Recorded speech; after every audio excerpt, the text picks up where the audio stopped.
Hey friend, Chris here from White Logic Pro Rules, the website and channel that helps you get the most you can out of Apple's Logic Pro. Today I want to cover maybe one of the most asked questions ever, asked of me, asked of others online in forums. And that question is, hey, I'm trying to use flex time with my audio track. But when I turn flex time on for that track so I can make edits, things go crazy. My regions, they stretch out, they shrink, speed up, slow down. What is going on here? And the solution to this problem is so incredibly simple, but that's not to say it's obvious. It's just really simple. Let me show you right now how to fix this problem when it comes to flex. On screen, I have a pretty involved project going on, but I just want you to focus on the track that's highlighted here. So I have the OG lead guitar track. It's right here. And we're going to zoom in on this one section. And a little backstory, just a little context here. This project was recorded with a buddy of mine. It was a song of his that he recorded himself as a demo a couple years ago. It had some drums, some guitars, and vocals. A couple years go by, and we discussed the possibility of recording his song here in my studio. And we did exactly that. We recorded the song from top to bottom, new drums, bass, guitars, keys, vocals, except there were a couple of guitar tracks that he recorded back with that demo that he really liked. And we just thought it'd be a lot easier if he could export those guitar tracks and I could import them into the project without having to remember and re-perform some of these ideas. So I want you to take a listen to what this guitar lead sounds like as is, and then we'll dig into flex.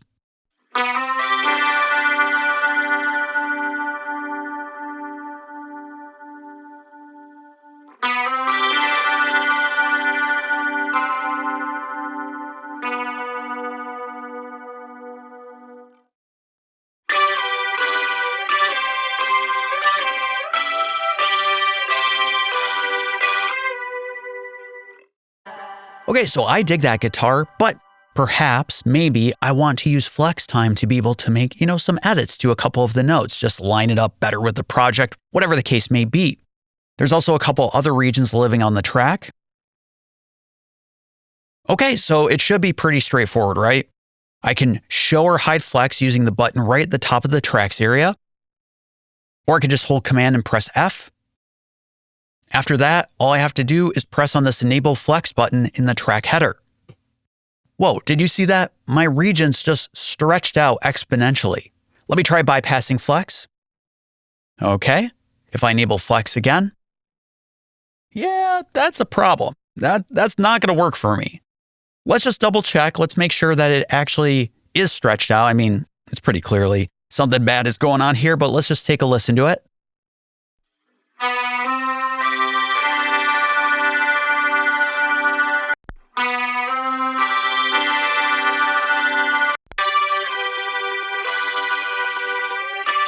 Okay, yeah, this is going to be a huge problem for my project.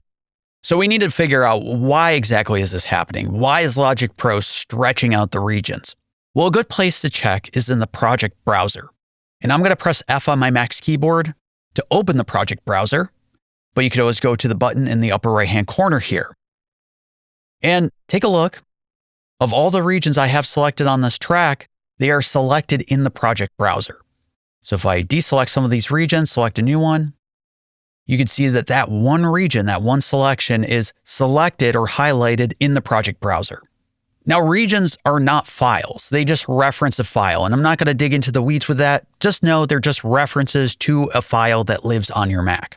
And you can identify the file that's in use by looking at the top layer right above all these selected regions. You should see a little disclosure triangle to the left of the title. And we can collapse it or expand it. But there's the file that all of these regions right here are referencing. And you can find some helpful information in the project browser. Namely, if we take a look, there's a category for BPM or tempo for the file. And notice that the tempo says 121.8. The reason that these regions are stretching is because there is an embedded tempo embedded in the file is 121.8 beats per minute. And if you know in the LCD at the top of the project tempo is 66 beats per minute. So in a nutshell, these regions reference a file whose tempo is almost double of that of the project. So Logic Pro keeps track of tempo information and it embeds tempo information into audio files that are recorded and created in your projects in an effort to keep track and respect tempos of various files. The problem is, for this project here, the embedded tempo is actually screwing up my efforts for flexing. So the solution, as I pointed out at the top of this video, is incredibly simple. All you have to do is select the regions that you need to fix. And then you go up to Edit at the top of the tracks area and go down to Tempo. And you actually have two options. You could either write the project tempo, this current project's tempo of 66 beats per minute, to the audio file, or you could just remove the tempo information completely. Now, for the sake of added interest, I'm going to select only two of these regions as opposed to every region. And then I'll go up to Edit, go down to Tempo, and I will write the project tempo to the audio file. A dialog pops up, and Logic Pro just wants to let me know that if I choose OK to delete the tempo information of the file and replace it with this project's tempo, this can't be undone. That's A-OK. Let's give it a try. All right, so my two regions, the first two, have shrank. I see a tempo marker here, but everything looks okay. And I know everything's okay because the waveforms in each region are not white or gray, which are the colors that Logic Pro uses to let us know when using Flex if audio has been sped up or slowed down. But note, these three other regions right here have not changed color. They haven't adapted. And you would think if every region here references the same audio file, and if we open the project browser once again and see that the tempo is now, instead of 121.8 beats per minute, is 66 beats per minute, why did the three other regions not adapt their tempo? Well, at this moment, they haven't. If we take a listen.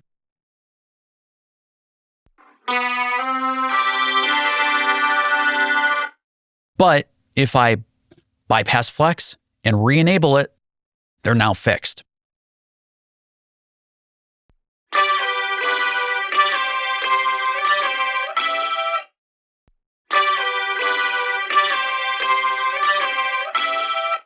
Cool, so there's the fix right there. You can just embed the current project's tempo into the file. However, you may not want an embedded tempo at all. You may be using this file across many different projects and you don't want this problem to reoccur every time you use this file. In that case, we could just remove the tempo information completely. So I'll bring back the project browser. Just keep an eye right here at 66 beats per minute. I'll go to Edit. I'll go down to Tempo, and I'll just remove the tempo information. All right, Logic Pro, let me know that you're going to delete the file tempo here. Are you sure you want to do that because it can't be undone? Yes, let's do it. Okay, this is a different procedure. Logic Pro actually has to go through the process of reloading the project. But notice right here that for my file, the tempo says nothing. There's no embedded tempo. So those are your two solutions. Now, one caveat here that I think is really important to point out. This file is actually from another project. So right here, OG Lead 2 150 is not actually saved in my project. If I right-click on the file and show files in Finder, and if we go to the Finder here, you can see that this file is actually stored in a project called 150 beats per minute. And it's the project that you can see right here. So this is the project. Now, let me return to my previous project. The caveat here is, let's say, you know what? I want to embed the tempo of this project into this file. So I'm going to write the project tempo to these audio files. All right, it's 66 beats per minute. Perfect. This works for this project. I'm happy.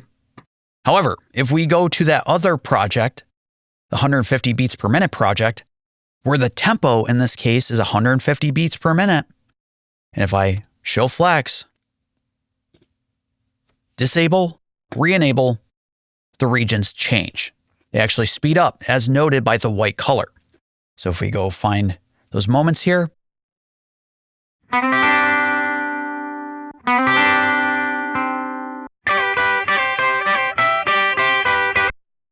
that's because, if we go back, as I stated, this file is not saved in this project here. It was saved in the separate project because in the other project, I had forgotten to enable the option when saving to copy the audio files to the project. If you ever find that you've forgotten to save different asset types, you can always just go to this project setting menu for that project and enable the option. So in the other project, I had failed to copy audio files to the project. So if we go back, File, Project Settings, assets, enable this option, and then I would just press Command and S to save. And then the file will be saved to this project specifically. We'll return to the Finder. And booyah, we're now in that project under audio files, and there's the file. There's now a copy saved, so I'm not messing with the tempo of a file that other projects are using. There you have it. That's how you fix for these problems of Flex. It really boils down to tempo information that's embedded in the file, and you get to make the choice of going to Edit, to Tempo, and choosing, do you want to embed the current project tempo into this file, or just remove it completely? And also keep in mind, is this file saved to your project specifically that you're currently working with? Or is it saved in a different project or elsewhere on your Mac where you could potentially, by making these choices, screw up Flex for other projects? So I hope this video was helpful for you. And if it was, please share this video far and wide. I know this question gets asked all the time. And I'll see you for more later. Take care.